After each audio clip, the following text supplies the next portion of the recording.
네, 안녕하세요. 아재스키입니다. 자, 어저께 카페에다가 보합, 시장이 보합 주고 밀리는 게 제일 안 좋다라고 얘기했거든요. 근데 오늘 보합 주고 밀려버렸어요. 예, 이유는 코로나 영향도 있지만 이제 나스닥 영향이 제일 커요. 우리나라는. 그러니까 우리나라는 참 이게 호구 시장인 게 뭐냐면 중국 증시 빠지면 우리도 빠지고 미국 증시 빠지면 우리도 빠지고. 그러니까 이게 제가 이런 말에서 좀 그렇긴 한데 그 종목들 중에 대장주가 있고 후발주가 있거든요. 대장주가 있고 후발주가 있어요. 대장주 애들은 나와줘야 되는 반등에서 세게 나와줘요. 그 후발주는 어떡하죠? 조금 이렇게 따라가요. 근데 대장주가 조금 빠지면 후발주는 더 빠져요. 그러니까 이 성격을 코스닥이 똑같이 추종하고 있다라는 거죠. 나스닥이 움직임에 따라 미국 증시 움직임에 따라 우리나라 증시가 더 크게 빠지는 이런 멘탈이 약한 상황을 보여주고 있습니다. 자, 어쨌든 나스닥도 정말 큰 폭으로 빠졌어요. 이게 우리 방송에서도 계속 말씀드렸지만 사실은 언제 터질지 모르는 그런 폭탄과 같은 차트다라고 보고 있었죠. 계속 너무 과열 상태고 이게 이제 폭락하는 순간부터 한국 증시도 큰 영향을 받을 거다라고는 얘기했는데 그게 하필 이제 코로나랑 엮여갖고 이렇게 무너질 줄은 사실 아무도 잘 몰랐죠. 왜냐면 코로나가 미국 같은 경우 아직 코로나의 영향권에 있는 나라는 아니기 때문에 그런 거죠. 그래서 요거까지는 생각 못하고 오히려 저 같은 경우는 나스닥이 올라와주면 한국 증시의 영향권이 긍정적으로 될 것이다 라고 보고 있었는데 정반대의 상황이 지금 발생해 버린 거예요. 그래서 자, 그렇기 때문에 이제 한국 증시를 보면 오늘 4.2% 지금 빠지는 중입니다. 빠지는 중이에요. 굉장히 크게 빠지고 있는데 자, 아무튼 지금 이제 지지 라인을 어디 비빌 데가 조금 없어 갖고 저 같은 경우는 여기 이제 630포인트를 기대하고 있었죠. 630포인트 부근에서 이제 반등. 그러니까 630 지지에서 좀 움직임이 있었다가 이제 제일 안 좋은 게 뭐냐면 지지 라인에서 갭을 하락해 버리는 거거든요. 갭을 하락해 버리는 거. 그러니까 그게 제일 안 좋은데 그런 상황이 나와서 오늘 더 힘들게 빠진 거라고 볼 수가 있습니다. 자, 근데 다시 이야기하지만 만약에 여러분들이 어제 뭔가 매수를 했다. 만약에 어제 뭔가 매수를 하셨으면 자, 오늘 빠진 것까지는 버틸 수 있을 거예요. 오늘 빠진 것까지는 신규 매수를 어제 했다라고 한다면 좀 버틸 수 있는 거고 또 이제 만약에 이제 지금 신규로 또 들어간다라고 하면 나쁘지 않은 자리이기도 하고요. 마냥 계속 우리나라 증시가 마냥 계속 이렇게 빠지진 않아요. 지금 벌써 고점 대비해서 12%가 11% 이상 빠졌거든요. 자, 그러면 고점 대비해서 11% 빠지는 경우는 거의 많이 없어요. 그죠? 많이 없어요. 그러니까 지금 빠질 만큼 많이 빠졌습니다. 그러니까 돈들이 그렇게 코로나 영향도 있고 미국 증시 영향도 있지만 구체적으로 한국 그 기업 안에 어떤 실제적인 문제 있죠. 그런 게 발생하지 않는 한 그리고 뭐 가계부채가 터졌다라든지 뭐 부동산이 폭락했다 이런 어떤 실제적인 실물 경제에 악영향을 미칠 만한 그런 리스크가 발생하지 않는 한은 이 정도에서 멈추는 경우가 많이 있어요. 그러니까 확률을 또 말씀드리는 거예요. 저번에 제가 방송에서 브렉시트 설명드렸던 것처럼 그죠? 예, 그 브렉시트 사태 설명드렸던 것처럼 비슷한 맥락으로 말씀드리는 거면 한 이 정도라는 게 있어요. 이 시장은. 자, 다만 이제 그 코로나가 국내의 경제에 영향을 안 미치는 건 아니죠. 예, 미치고 있습니다. 그래서 그게 이제 어떤 부도를 일으킬 만한 장기화가 될 경우에는 그때는 좀 힘들겠죠.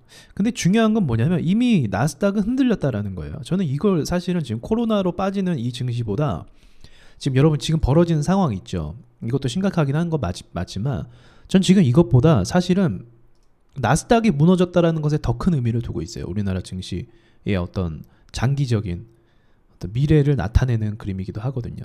나스닥 한번 흔들리기 시작하잖아요. 그러면 이게 이제 차트만 놓고 볼게요. 차트만 놓고 보면 상투권에서 폭락 징조예요. 이게 상투권에서 그렇다라고 해서 바로 빠지고 그러진 않아요.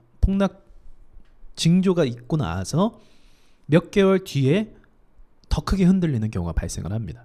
이거는 차트상으로 봤을 때 언제나 그래 왔어요. 항상 그래 왔습니다.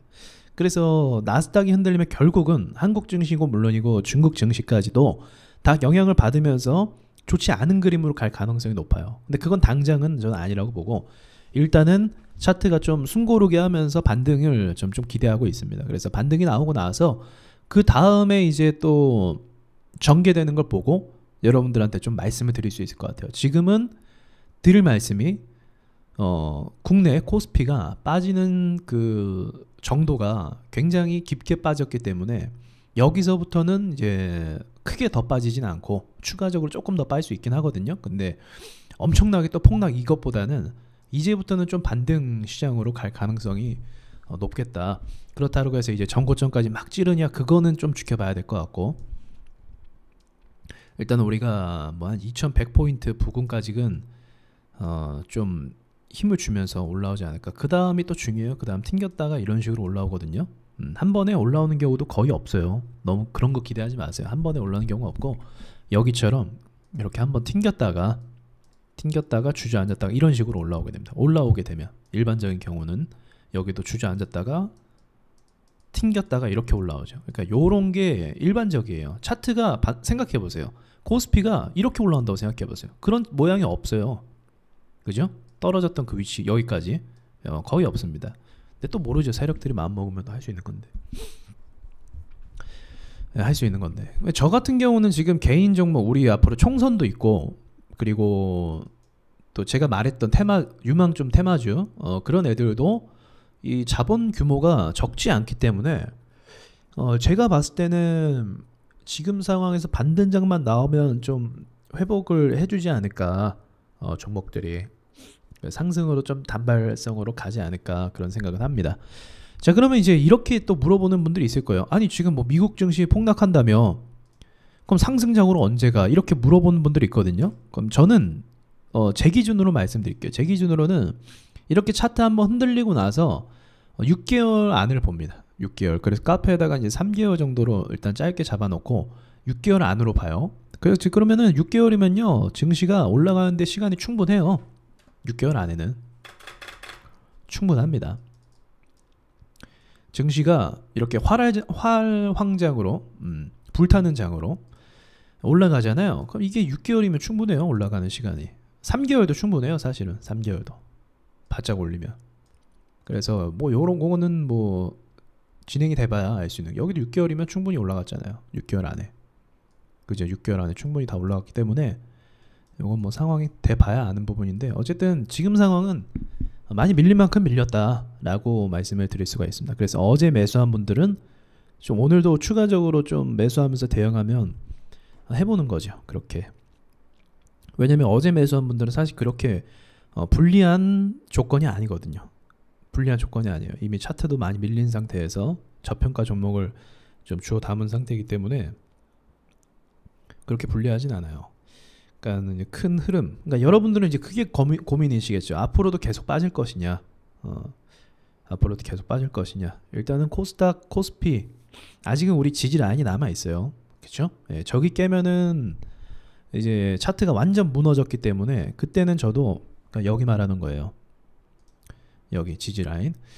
여기까지 정말로 밀어갖고 깨버린다라고 하면은 이때는 차트가 완전 그 망가진 상태가 돼버려요. 그죠? 지금 추세가 이제 완전 하락으로 돼버리는 거예요. 이 추세가.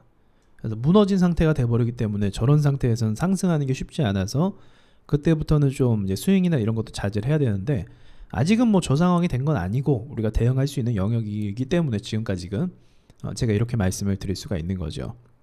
그러니까 이제 이게 중요해요. 사실 지금 그 시장이 이렇게 밀어버리면 답이 없다라는 거 여러분들 깨달으셨죠. 그래서 그 제가 늘 말씀드리는 게 수익은 시장이 주는 거라고 말씀을 드리는 겁니다. 수익은 시장이 주는 거예요. 그래서 시장 앞에서 장사가 없습니다. 그래서 이럴 때는 이제 단타나 짧은 포지션으로 해야 이제 수익률을 낼 수도 있고 또는 방어를 할 수가 있는 상황인 거예요.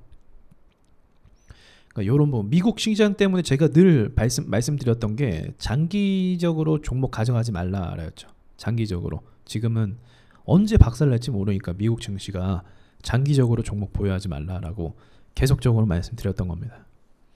근데 이미 이렇게 박살 난 거 우리 또 좀 제가 방금 얘기한 것처럼 정도라는 게 있기 때문에 코스피가 떨어지는 그 폭이 있기 때문에 우리가 반등, 기술적 반등을 좀 노리면서 나오도록 좀 대응을 하는 게 가장 좋겠죠.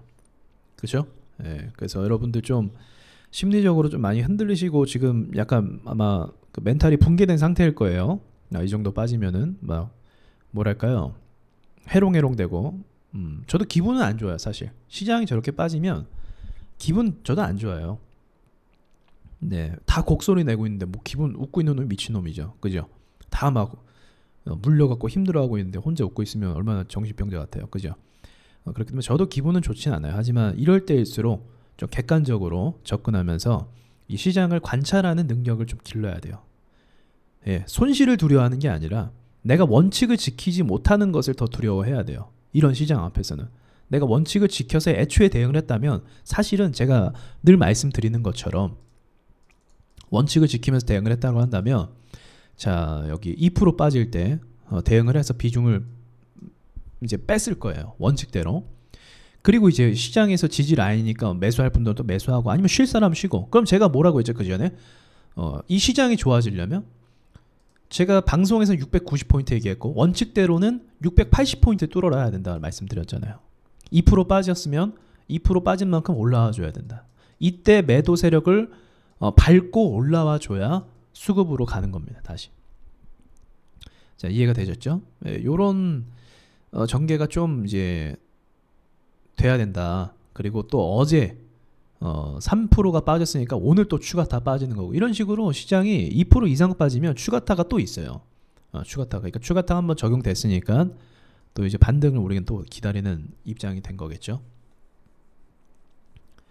네, 제가 긴급 영상으로 좀 이렇게 올려봅니다. 여러분들 힘내시고요. 힘내시고 만약에 상황이 다 다를 거예요. 비중이 아주 큰 사람도 있을 거고 또는 좀 작은 사람도 있을 거고 또 어떤 사람은 또 센스 있게 수익 내는 사람도 있을 거고 상황이 다 다를 겁니다. 근데도 침착하게 어쨌든 원칙대로 대응을 하는 게 가장 중요하다라는 거를 잊지 마시고 배우시고 이상 마치도록 하겠습니다.